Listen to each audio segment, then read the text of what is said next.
आज हम नई क्लास पर नए टॉपिक पर बात करेंगे।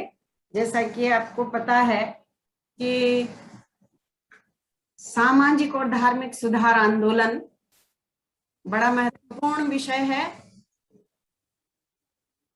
आपके लिए, इसलिए क्योंकि नए भारत के बनने की जो प्रक्रिया है वो यहीं से शुरू होती है और धार्मिक और सामाजिक सुधार आंदोलन वो चीज है जहां से बाकी के भारत का निर्माण शुरू होता है। आज मैंने थोड़ी और मेहनत की है, आप लोगों के लिए कुछ और स्लाइड्स बनाई हैं। मैं बिल्कुल, आप कहेंगे कि नई हूं या अनाड़ी हूं, लेकिन फिर भी इसलिए कि ये जो समय है इसमें आपका बेहतरीन उपयोग हो, आपको ज्यादा से ज्यादा मैटर मिल सके और उन सब बच्चों के लिए उपयोगी साबित हो सके जो कोई परीक्षा दे रहे हैं या जो कोई यूनिवर्सिटी का एग्जाम दे रहे हैं या कॉम्पिटिटिव एग्जाम दे रहे हैं। तो आज हम बात करेंगे धर्म और समाज सुधार आंदोलन की। हिंदुस्तान में एक बहुत बड़ा मूवमेंट खड़ा हुआ था, लेकिन धीरे धीरे खड़ा हुआ था। तो हिस्ट्री में जब हमेशा हम बात करते हैं तो सबसे पहले बात यही करते हैं कि ये आंदोलन क्यों शुरू हुआ। तो हम बहुत सारी स्लाइड्स के माध्यम से समझेंगे कि आंदोलन किस तरह से, कौन सी वे परिस्थितियां थी, से वे कारण थे जिन्होंने हिंदुस्तान में धर्म सुधार आंदोलन को जन्म दिया। तो जब हम कारणों की बात करते हैं तो हमारी जो स्लाइड है उस स्लाइड के बेस पर हम देखेंगे कि प्रमुख कारण जो हैं उनमें सबसे पहले हम देखते हैं कि ब्रिटिश शासन की महत्वपूर्ण भूमिका रही है। और ब्रिटिश शासन जब स्थापित हुआ, हमने पिछली क्लास में देखा था कि 1757 में प्लासी के युद्ध के साथ ब्रिटिश शासन की स्थापना होती है और ब्रिटिश शासन की स्थापना के बाद हिंदुस्तान में बदलाव आए, उन बदलावों ने और ब्रिटिश शासन के दृष्टिकोण ने हिंदुस्तान के समाज को बहुत ज्यादा प्रभावित किया। और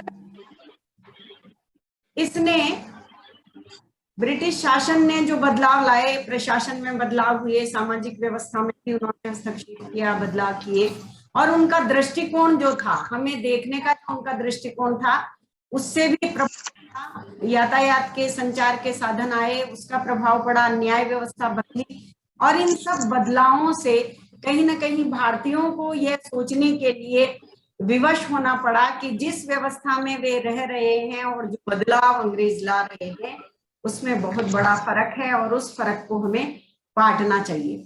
दूसरा जो कारण है वह है भारतीय समाज और धर्म का पश्चिमी उपहास। उपहास होता है मजाक।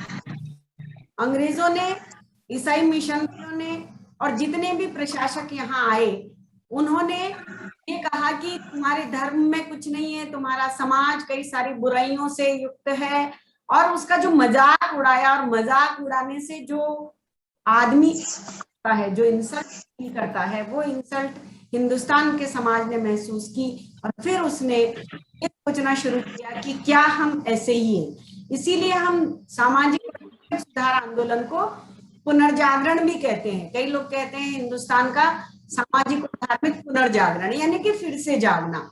तो भारतीय समाज और धर्म की जिस तरह से अंग्रेजों ने मखौल उड़ाया, मजाक उड़ाया, उसकी वजह से यहाँ के लोगों को महसूस हुआ कि हमें बदलाव करना चाहिए। एक अगला कारण है नए मध्यम वर्ग का उदय। पिछले दिनों भी हमने इसकी बात की थी कि अंग्रेजी शासन, अंग्रेजी व्यापार, अंग्रेजी अर्थव्यवस्था से जो बदलाव आए, उन बदलावों ने जो हमारा नया मध्यम वर्ग पैदा किया, उस मध्यम वर्ग में ज्यादातर वो लोग थे जो शिक्षित थे, जिनको नौकरियां मिली हुई थी, जो वकील, डॉक्टर या व्यापारी थे। तो ये सब जो वर्ग थे, इन सब जो मध्यम वर्ग में जो ये लोग आते थे, इनको बहुत साफ दिख रहा था कि किस तरह से जो बदलाव आ रहा है और जो हमारा पुराना समाज है उसमें बहुत जमीन आसमान का अंतर है, और उस अंतर को पाटने के लिए हमें समाज में बदलाव लाने की जरूरत है। अगला जो कारण है वह है पश्चिमी शिक्षा और संस्कृति का प्रभाव। एक तरफ अंग्रेज हमारा उपहास उड़ा रहे थे, मजाक उड़ा रहे थे, दूसरी ओर नई शिक्षा आने से, अंग्रेजी शिक्षा आप जानते हैं 1835 में लागू कर दी गई थी, तो अंग्रेजी शिक्षा को जिन लोगों ने अपनी नौकरी के लिए, अपनी जरूरत के लिए अपनाया और जब उसको माध्यम बना दिया शिक्षा का, तो जब लोग धीरे धीरे अंग्रेजी शिक्षा पढ़ने लगे तो उन्हें यह भी पता लगा कि किस तरह से पश्चिम में जो समाज बने उन समाजों में लंबे समय से बदलाव है और उस बदलाव की वजह से ये समाज आगे बढ़े हुए हैं, जबकि हमारी जो सामाजिक व्यवस्था है उसमें बहुत सारी खामियां हैं। उनकी जो संस्कृति है उसमें समानता है, लोकतंत्र है, ये जो नवीन आधुनिक मूल्य हैं, ये मूल्य उन्होंने अंग्रेजी शिक्षा को पढ़कर जाना और इन मूल्यों को अपने यहाँ लागू करने की आवश्यकता उन्होंने महसूस की।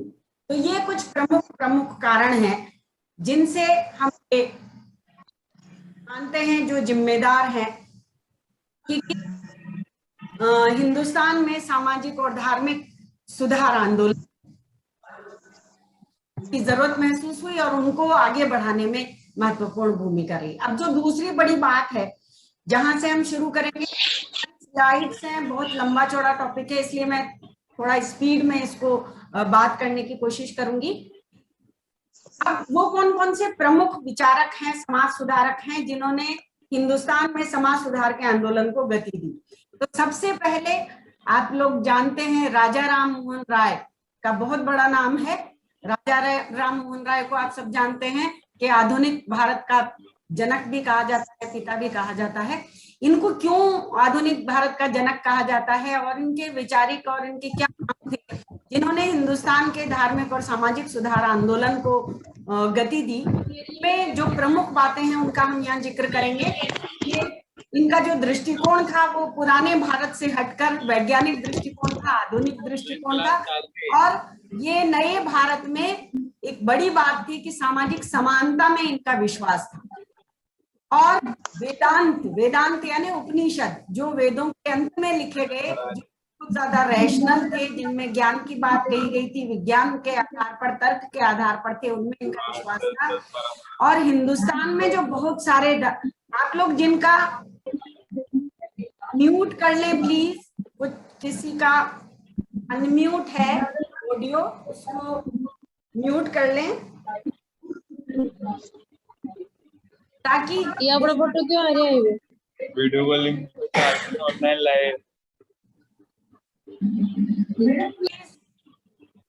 अपना ऑडियो म्यूट कर लें, वीडियो भले आप चालू रखें। तो ये जो एकेश्वरवाद है ये बहुत बड़ी अवधारणा इसलिए थी कि तरह तरह के कई सारे ईश्वर में लोग विश्वास करते थे, तो राजा राम मोहन राय ने एकेश्वरवाद की बात की और इसके लिए उन्होंने जो संस्था स्थापित की उसका नाम है आत्मीय सभा। 1814 उन्होंने ये आत्मीय सभा की स्थापना की थी और इन्होंने जो बुक लिखी है उसका नाम है प्रिसेप्ट्स ऑफ जीसस। परीक्षा में यही सब सवाल आते हैं, बहुत छोटी छोटी चीजें हैं पर आपको इन पर बहुत ध्यान देना है। ये सवाल आपको, छोटे सवाल यूनिवर्सिटी के एग्जाम में भी आते हैं और कॉम्पिटिटिव एग्जाम में भी आते हैं, इसलिए ये आप ध्यान रखें कि आत्मीय सभा की स्थापना कब और किसने की। प्रिसेप्ट्स ऑफ जीसस, जिसमें ईसाई धर्म के जो सिद्धांत हैं और ईसा मसीह के जो सिद्धांत है, क्योंकि ये धर्मों में विश्वास करते थे, सद्भाव रखते थे, इसलिए इन्होंने खुद ने ये बुक लिखी थी और इसमें इन्होंने ईसाई धर्म के सिद्धांतों पर प्रकाश डाला था। फिर आप सब जानते हैं, बहुत कॉमन है, ब्रह्म समाज की स्थापना की राजा राम मोहन राय ने 1828 में, और इसका मकसद था कि जो वेदांत के जो सिद्धांत हैं उनका प्रचार प्रसार करना और जो भी उनके सिद्धांत हैं बाकी के पश्चिम और भारत को साथ लेकर चलने के, जो अच्छी अच्छी चीजें हैं उनको अपनाने का और पश्चिम की विचारधारा को हिंदुस्तान में लाकर बदलाव लाने का, इतनी जो चीजें थी उन सबको प्रचारित प्रसारित करके लेने के लिए उन्होंने ब्रह्म समाज की स्थापना की। लेकिन दूसरी महत्वपूर्ण बात जो आपको ध्यान करनी है परीक्षा की दृष्टि से भी और राजा राम मोहन राय की दृष्टि से भी, वो ये है कि राजा राम मोहन राय ने जो एक क्रांतिकारी विचारधारा दी और हिंदुस्तान का जो पुराना समाज था उसके खिलाफ बहुत सारी बातें की थी। तो हिंदुस्तान में ही राधाकांत देव बंगाल में हुए हैं, उनको ये बात हजम नहीं हुई कि राजा राम मोहन राय पूरे समाज को बदलना चाहते हैं। तो उन्होंने क्या किया कि इसका खुला विरोध करने का निर्णय लिया। उन्होंने राजा राम मोहन राय के विचारों का विरोध करने के लिए और सबसे ज्यादा उनके सती प्रथा विरोधी जो विचार थे उनका विरोध करने के लिए एक संस्था की स्थापना की, जिसको धर्म सभा नाम दिया उन्होंने। धर्म सभा नामक संस्था की स्थापना की और सती प्रथा का जब राजा राम मोहन राय ने पैरवी की तो ये प्रीवी काउंसिल तक जाकर लड़े थे इस धर्म सभा के माध्यम से कि ये जो है राजा राम मोहन राय के जो विचार हैं वे हिंदुस्तानी समाज के खिलाफ हैं और इनको बदलना चाहिए। ये बातें आप ध्यान रखें, प्रमुख प्रमुख बातों पर मैं जो हाईलाइट कर रही हूँ, जोर दे रही हूँ, उनको आप भी नोट कर लें ताकि आपको ध्यान रहे कि किस तरह से राजा राम मोहन राय के विचारों में वो बातें थी जो पुराने समाज को बदलने की थी और उससे हमारा जो समाज था और उस समय के मठाधीश थे जो लोग चाहते थे कि ऐसा ना हो, उन्होंने खुद एक संगठन खड़ा करके उसका विरोध किया। राजा राम मोहन राय ने 1829 में, आप जानते हो कि उन्हीं के संघर्ष की वजह से हिंदुस्तान में पहली बार कानून पास हुआ था सती के खिलाफ। आप सब इसको जानते हैं, इसमें कोई नई बात नहीं है। बहु विवाह का उन्होंने विरोध किया और स्त्रियों को संपत्ति में कोई अधिकार नहीं था, उसकी उन्होंने मांग की कि उत्तराधिकार में उनका अधिकार होना चाहिए। और राजा राम मोहन राय ने जिस कॉलेज की स्थापना की थी वह था वेदांत कॉलेज। 1825 में इसकी स्थापना की थी ताकि हम पश्चिमी विचारों को वो फैलाना चाहते थे बंगाल में, और जो वेदांत की शिक्षा है दोनों को मिलाकर प्रचारित करना चाहते थे। इस पर भी कई बार सवाल आ जाता है, इसलिए आपको इसका ध्यान रखना है। और उससे भी और जरूरी बात कि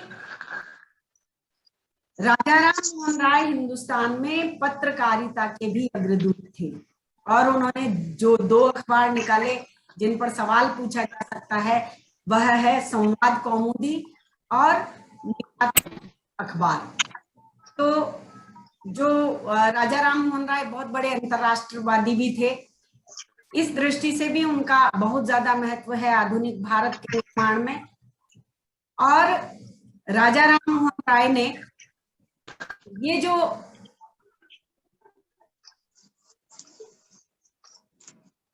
कोई ड्राइंग कर रहा है आप में से, इस पे ड्राइंग आ रही है,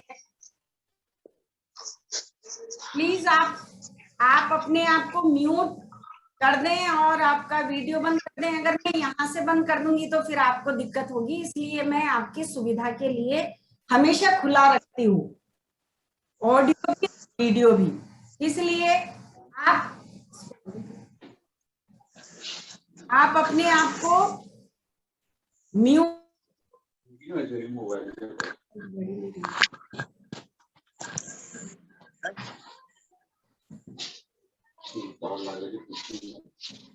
अब जो दूसरे विचारक हैं हमारे, जो समाज सुधारक हैं, वो देवेंद्र नाथ टैगोर हैं। इनका नाम आपने सुना होगा। ये हमारे भारत की शान और बहुत प्रसिद्ध कवि रविंद्रनाथ टैगोर के पिता थे, फादर थे।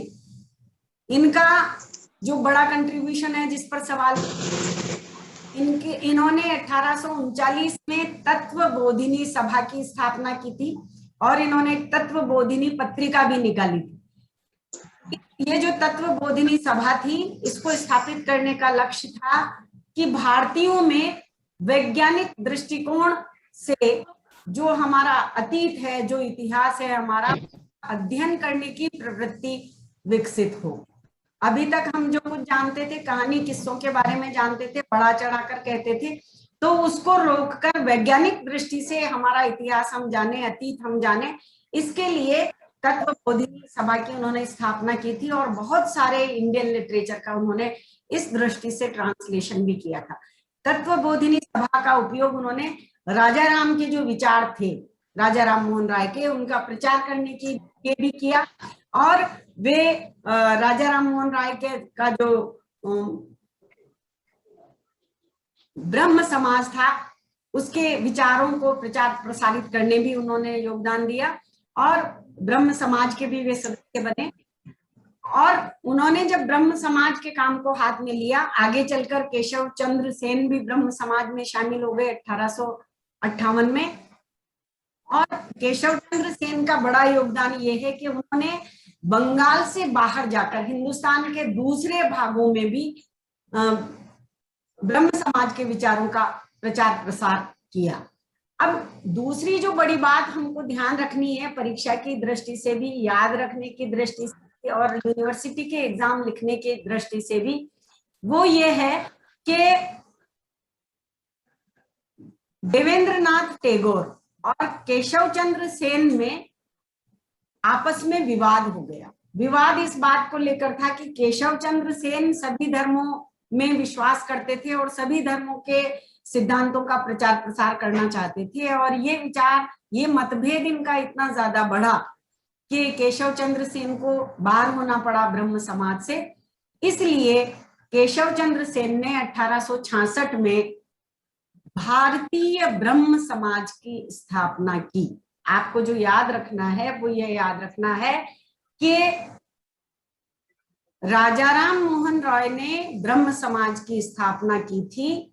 आगे चलकर इसके दो टुकड़े हो जाते हैं और केशव चंद्र सेन अलग हो जाते हैं, और उनका जो अलग संस्था है उसका नाम होता है भारतीय ब्रह्म समाज।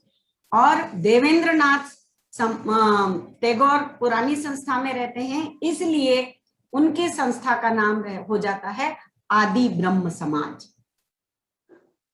अब जो अगली संस्था है जिसने धर्म सुधार के, समाज सुधार के लिए काम किया, वो है प्रार्थना समाज।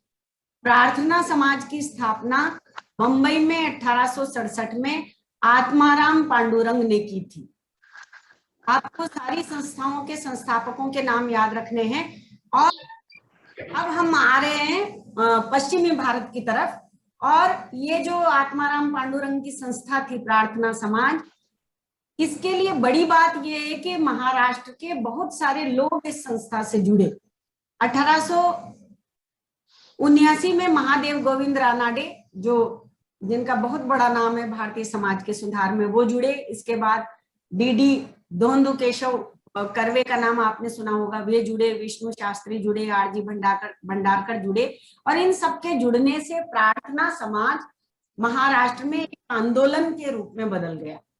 अब हमको ध्यान ये देना है, बहुत सारी बातें कॉमन है, लेकिन हमें फिर भी कॉमन होते हुए भी विशिष्ट बातों को देखना है कि कौन सी चीजें ऐसी हैं जो दूसरे संस्थाओं ने नहीं की। जैसे हमने और संस्थाओं के बारे में भी बात करी, प्रार्थना समाज ने भी एकेश्वर की बात की, शिक्षा पर जोर दिया, क्योंकि समाज को बदलने के लिए आज तक भी हम शिक्षा ही कर रहे हैं, और शिक्षा तब भी हम नहीं पहुंचा पा रहे हैं सब लोगों तक। तो एकेश्वरवाद की बात है, शिक्षा का प्रसार है, जाति प्रथा का विरोध।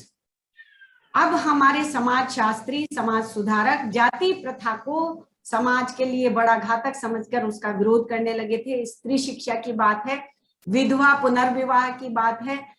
और प्रार्थना समाज ने एक और जो नई बात जोड़ी या प्रमुख बात करी, वो ये थी कि जो विवाह करने की जो आयु है, वो आयु भी सरकार को कानून बनाकर उसमें वृद्धि कर देनी चाहिए। अब दूसरा जो अगला जो आंदोलन है, जो बड़ा आंदोलन है, वह है युवा बंगाल आंदोलन। यंग बंगाल मूवमेंट के नाम से जाना जाता है। हेनरी डेरोजियो इसके प्रवर्तक हैं, संस्थापक हैं। और ये सवाल भी पूछ लिया जाता है कि वो कौन समाज सुधारक हैं जो एंग्लो इंडियन थे, तो इसमें आप, इसलिए मैंने इसके उत्तर ही लिख दिया है एंग्लो इंडियन हेनरी डेरोजियो। तो इनका नाम तो डेरोजियो है, एंग्लो इंडियन मैंने लिख दिया कि आप जान सकें कि ये एक से हैं जो एंग्लो इंडियन, आंग्ल भारतीय नस्ल के थे। अब इनकी जो विचारों की विशेषता है और इनका जो योगदान है सामाजिक धार्मिक आंदोलन में, वो ये है कि इन्होंने एक तो फ्रांस की क्रांति से प्रेरणा ली थी। जितने बच्चे जुड़े हैं आप सब मैं सोचती हूँ कि जानते हैं कि ये एंग्लो इंडियन फ्रांस की क्रांति सब लोगों ने पढ़ी है, और इस क्रांति ने जो स्वतंत्रता, समानता, प्रातत्व, प्रजातंत्र, ये जो मूल्य स्थापित किए थे, उन मूल्यों को आधार बनाकर ने बात की समाज सुधार की। यानी कि हिंदुस्तान को अगर नया समाज बनाना है तो उसे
वर्चस्व का विरोध किया।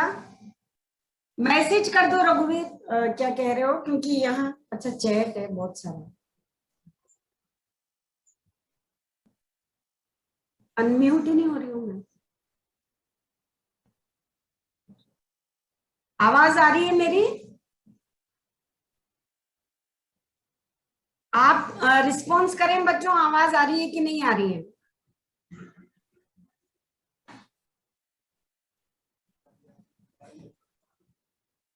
तो ईश्वर चंद्र विद्यासागर का बड़ा कंट्रीब्यूशन ये है कि इन्होंने पुरोहितवादी वर्चस्व का विरोध किया। पुरोहितवादी वर्चस्व का विरोध करने की वजह से, यानी कि हमारे समाज सुधारक अब वहां पहुंच रहे हैं जहां उनको हिट करना है और परिणाम लाना है। और इनका सबसे महत्वपूर्ण योगदान यह है कि इन्होंने गैर ब्राह्मण लोगों की एजुकेशन के लिए सबसे पहले संस्कृत कॉलेज की स्थापना की थी। और ये विधवा पुनर्विवाह के आंदोलन के लिए भी जाने जाते हैं, और इनके आंदोलन की वजह से ही आगे चलकर विधवा पुनर्विवाह के लिए हिंदुस्तान में कानून बना था। इन्होंने बाल विवाह पर भी बहुत इस बात के लिए जोर दिया कि बाल विवाह खत्म होने चाहिए। और एक और इनका बड़ा जो योगदान है वो ये है कि इन्होंने स्त्रियों की उच्च शिक्षा के लिए काम किया। अभी तक जो हम बात कर रहे थे स्त्रियों की शिक्षा की, वो ये बात कर रहे थे कि स्कूलों की शिक्षा स्त्रियों को दी जाए, लेकिन ईश्वर चंद्र विद्यासागर ने स्त्री स्त्रियों की आगे की उच्च शिक्षा के लिए बहुत जोर दिया। तो इनकी ये बातें आपको ध्यान रखनी है कि इन्होंने किस तरह से संस्कृत कॉलेज की स्थापना की और विधवा पुनर्विवाह के लिए एक आंदोलन चलाया। बालकृष्ण शास्त्री। अब अगले जो हमारे सुधारक हैं बाल शास्त्री जांबेकर, इनको भी आपको इस बात के लिए याद रखना होगा कि ये रूढ़िवादी ब्राह्मणवाद का विरोध करते हैं। इन्होंने हिंदू धर्म में सुधार की बात की। अच्छा, ये बार बार हम ये कह रहे हैं हिंदू धर्म में सुधार की बात की, वो इसलिए कह रहे हैं कि हमारे यहाँ एक बात स्पष्ट होनी चाहिए आपके दिमाग में कि समाज और धर्म दोनों आपस में मिले हुए हैं। समाज में जो बुराइयां हैं उनको धर्म सपोर्ट करता है, वैधता प्रदान करता है। इसलिए जो लोग समाज को सुधारने की बात कर रहे हैं वो धर्म को सुधारने की भी बात कर रही है। बाल शास्त्री जांबेकर को हम जिसके लिए उनका योगदान है, बहुत बड़ा योगदान, वो है मराठी पत्रकारिता के जनक। बाल शास्त्री ने 1832 में दर्पण नाम का समाचार पत्र निकाला और सामाजिक जागृति के लिए इस अखबार का उन्होंने उपयोग किया। और एक सब सुधारकों से हटकर जो उनका योगदान है बाल शास्त्री का, वो इसके लिए है कि उन्होंने बंबई में देशी जन पुस्तकालय की स्थापना की। दरअसल इसका नाम है नेटिव पब्लिक लाइब्रेरी। अब नेटिव का कुछ ठीक ठाक मुझे हिंदी शब्द नहीं मिल रहा था तो मैंने अभी ये कर दिया, देशी जन पुस्तकालय, नेटिव जनरल लाइब्रेरी के नाम से स्थापित की। और ये बहुत बड़ा कंट्रीब्यूशन है इनका। इस पर सवाल बन सकता है, और समाज सुधारकों में भी आप इसको लिख सकते हो कि किस तरह से पुस्तकालय, अभी तक हम शिक्षा कर रहे हैं, लेकिन शिक्षा से आगे बढ़कर बाल शास्त्री जांबेकर ने खुद ने एक पुस्तकालय स्थापित किया और छात्रों को उस पुस्तकालय में पढ़ने के लिए प्रेरित किया। और इन्होंने ये भी कोशिश की कि वैज्ञानिक भावना इसके माध्यम से फैले। अब अगला आता है हमारा, ये बहुत प्रसिद्ध नाम है, आप सब इस नाम से परिचित हैं, ज्योतिबा फुले। ज्योतिबा फुले ने बहुत पुरजोर तरीके से लिखकर स्पष्ट रूप से खुले तौर पर आंदोलन के रूप में ब्राह्मणवाद का विरोध किया। ब्राह्मणवाद से ही जातिगत वर्चस्व निकलता था, इसलिए उन्होंने जातिगत वर्चस्व का विरोध किया। आप सब जानते हैं उन्होंने सत्य शोधक समाज की स्थापना की थी 1873 में, जिसका उनका लक्ष्य था कि समाज सेवा की जाए। कौन सी समाज की सेवा की जाए? वो जो दलित है, जो पिछड़ा है, जिसमें माली, कुंभी और इस तरह की जातियां थी महाराष्ट्र की, उनको लेकर, और जो नीचे का तबका था, दलित तबका था, उन सबकी सेवा के लिए और शिक्षा के प्रसार के लिए ज्योतिबा फुले अमर हैं। बहुत बड़ा योगदान है उनका, क्योंकि उन्होंने स्त्री शिक्षा के लिए भी विद्यालय खोला था। और आपको जो प्रमुख बात याद रखनी है वो ये है कि इन्होंने रचनाएं, जो समाज सुधारक है, आप देखिए कितना बड़ा वो काम कर रहे हैं कि लगातार वो लिख भी रहे हैं, अखबार भी निकाल रहे हैं, किताबें भी लिख रहे हैं, समाज में भी जा रहे हैं, काम भी कर रहे हैं, किसी भी तरह से हमारा समाज बदलना चाहिए। तो इस जज्बे को सलाम करते हुए आप पढ़िए कि किस तरह से ज्योतिबा फुले की दो प्रमुख रचनाएं हैं। एक रचना गुलामगिरी है, जिसके बारे में अभी उनकी जब उनकी जन्मतिथि आती है तब उसको आपको पढ़ाया जाता है, सोशल मीडिया पे भी बहुत प्रचार प्रसार होता है गुलामगिरी। लेकिन उनकी जो दूसरी प्रमुख रचना है जिस पर सवाल पूछा जाता है और पूछा जा सकता है, वह यहाँ आ रहा है। तो उनकी जो दूसरी रचना है वो सार्वजनिक सत्य धर्म नाम की है, जिस पर सवाल आ सकता है। इसको आप ठीक से लिख लें, याद कर लें। इनकी पत्नी की अपन जन्मशती मनाते ही है, इनका सावित्रीबाई, इनको आप जानते हैं। ज्योतिबा फुले का बड़ा योगदान ये है कि उन्होंने अपनी अनपढ़ पत्नी को पढ़ाया। बहुत छोटी उम्र में शादी हो गई थी और पढ़ाया पढ़ाया ही नहीं। मैं नहीं समझ पा रही आप कितना इससे इंस्पायर होंगे और क्या लेंगे। आप कल्पना करिए कि एक आदमी अपनी पत्नी को पढ़ा ही नहीं रहा है, पढ़ाकर उसे शिक्षिका बना रहा है। शिक्षिका कैसी? हिंदुस्तान की पहली शिक्षिका। और इसीलिए ज्योतिबा फुले ने जो कंट्रीब्यूशन किया उसमें उनका बहुत बड़ा योगदान है। और ज्योतिबा फुले को इस बात के लिए भी जाना जाता है। एक सवाल और बनता है आपके लिए कि ज्योतिबा फुले गांधी से भी पहले महात्मा ज्योतिबा फुले थे। 1888 में इन्हें ये उपाधि दी गई थी। इसलिए आप इनको इस रूप में भी याद रखें कि ये महात्मा ज्योतिबा फुले कहलाए। अब अगले जो फिर हम अगली स्लाइड देखेंगे। गोपाल हरि देशमुख लोकहितवादी के नाम से भी जाने गए। ये जज थे ब्रिटिश सिस्टम में, और ये जितने भी अपना लेखन करते थे वो लोकहितवादी के नाम से करते थे, इसीलिए नाम ही हो गया गोपाल हरि देशमुख लोकहितवादी। उन्होंने जो अखबार निकाले उनमें प्रमुख हैं हितेच्छु, ज्ञान प्रकाश, इंदु प्रकाश और लोकहितवादी। ये इनकी पत्रिकाएं हैं। इन पत्रिकाओं, किन्हीं पत्रिकाओं को इन्होंने प्रमोट किया, किन्हीं को इन्होंने स्थापित किया, किसी में इन्होंने लेख लिखे। इस तरह से इनका बड़ा योगदान रहा। मैं थोड़ा जल्दी करूंगी क्योंकि मैं आज सवाल भी आपको लिखाऊंगी। मैंने स्लाइड नहीं बनाई है क्योंकि ऑलरेडी बहुत सारे यहाँ पूरा नेटवर्क है बेटा। शायद आपके यहाँ आवाज नहीं है, आपकी कनेक्टिविटी की प्रॉब्लम होगी। गोपाल गणेश आगरकर अगले जो समाज सुधारक हैं, ये फर्ग्यूसन कॉलेज के प्रिंसिपल थे। और इनके लिए सवाल बनता है, आपके लिए महत्वपूर्ण सवाल है कि ये केसरी जैसे तिलक के प्रसिद्ध अखबार के पहले संपादक थे। इन्होंने सुधारक पत्र का भी संपादन किया था। इन्होंने छुआछूत का विरोध किया था, जो बड़ी बात थी। और सुधारक पत्र एक दूसरा पत्र है। और इनकी एक बड़ा योगदान ये है कि इन्होंने अपने तरीके से ये बात कही कि जो हमारा अतीत है उसका हमें झूठा गौरवगान करना है, जो वास्तविकता है उसी पर ध्यान देना है। रामकृष्ण मिशन, मुझे लग रहा है ये बहुत बड़ा हो रहा है, हम अगले में ले लेंगे। 6 मिनट बचे हैं।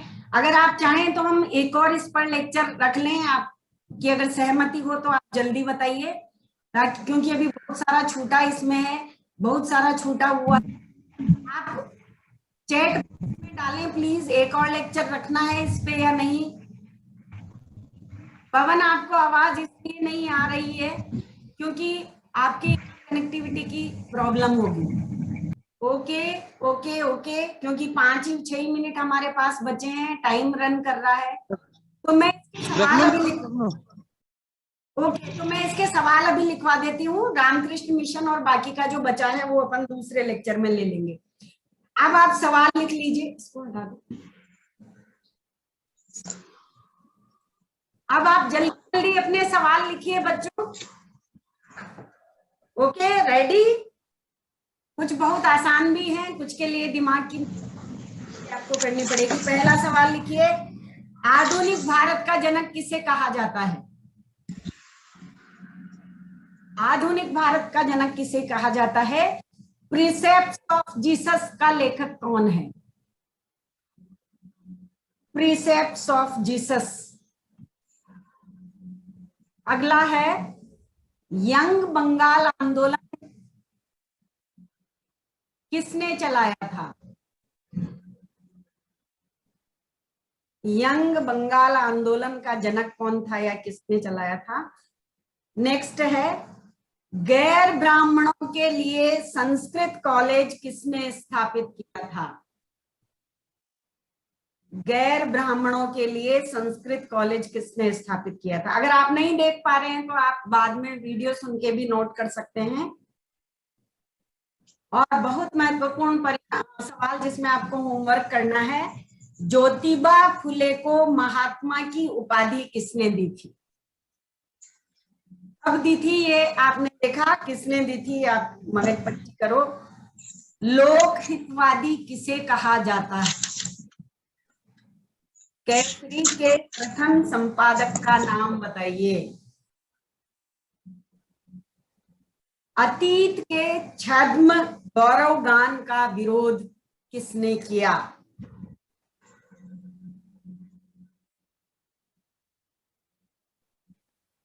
अपने समय से आगे का, ध्यान से सुने, अपने समय से आगे का अंतरराष्ट्रवादी भारतीय सुधारक कौन था? हिंदू कॉलेज की स्थापना और कब की थी? किसने हिंदू कॉलेज की स्थापना?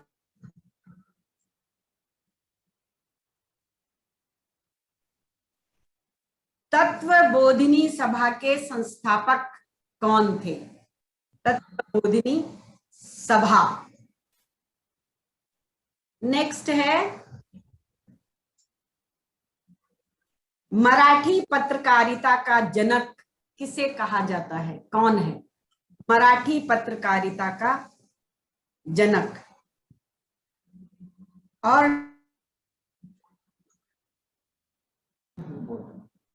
टाइम बहुत तेजी से रन कर रहा है बच्चों, जल्दी जल्दी लिखना, सुनना। मैंने बहुत मेहनत की है, तुम्हारे लिए की है, तुम मेहनत नहीं करोगे तो मेरी मेहनत भी हो जाएगी। इसलिए अपने पे नहीं तो जरा मुझ पे रहम करना, और मेरी मेहनत तभी काम आएगी जब तुम बहुत इसको ध्यान से पढ़ोगे, सवाल बताओगे, और इन्हीं इतने सवालों में से अगर एक सवाल भी परीक्षा में आ गया तो मेरी मेहनत काम आ जाएगी।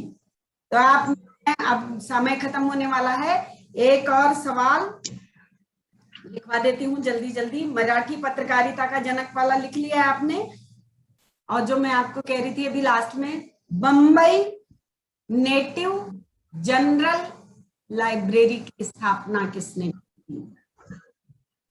Bombay native general library students के लिए थी, इसकी स्थापना किसने की थी? और भी बहुत सारे सवाल इसमें से बन सकते हैं। ये पूरा है, जो आपको ये ध्यान रखना है इसमें, इसको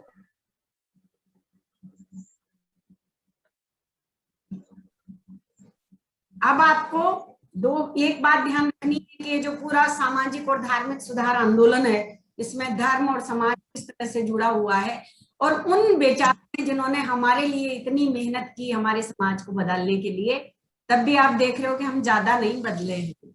जाति ने हमारा पीछा नहीं छोड़ा है, धर्म में आडंबर ने हमारा पीछा नहीं छोड़ा है। तो अब लगभग समय खत्म हो गया है। इसी के बाद साथ में अपनी बात खत्म करती हूँ। आप अच्छे से पढ़ें, गुड डे, गुड लक, और अपना ध्यान रखें, परिवार का ध्यान रखें। अलविदा, फिर मिलते हैं। Hello ma'am. बोल रहा है कोई, बोल रहा है। हाँ, कुछ बोलना है? अगली क्लास कब होगी मैम? मैं आपको सर्कुलेट कर दूंगी, आपके जो भी विद्यार्थी इंटरेस्ट हो, आपके दोस्त हो, आपके गांव में रहते हो, सबको आप लिख दिया करें। पर बस गंभीर विद्यार्थियों को ही भेजें जो पढ़ने लिखना चाहते हैं, जिनका इंटरेस्ट है, ताकि डिस्टर्बेंस ना हो और अपनी बात उन लोगों तक पहुंच जाए जो अभी इतनी महामारी से की वजह से आ नहीं पा रहे, मिल नहीं पा रहे। और बहुत अच्छा लग रहा है मुझे, मैं यहाँ झालावाड़ में बैठी हूँ, गाँव मुझे सब पीछे से दिख रहा है, पेड़ पौधे, तो मैं भी तुम्हारे गाँव तक पहुंच रही हूँ। बहुत अच्छी बात है। मेरा गाँव मेरा देश, हम देश की बात कर रहे हैं गाँव में बैठकर। आप लोग पढ़े, मैं और कुछ कोई बात हो तो बोलो। मैम और सब्जेक्ट क्लास भी चल रही है क्या? अब ये पता नहीं है बेटा, ये तो तुम मुझे, क्योंकि मैं भी घर में बैठी हूँ तुम्हारी तरह, तो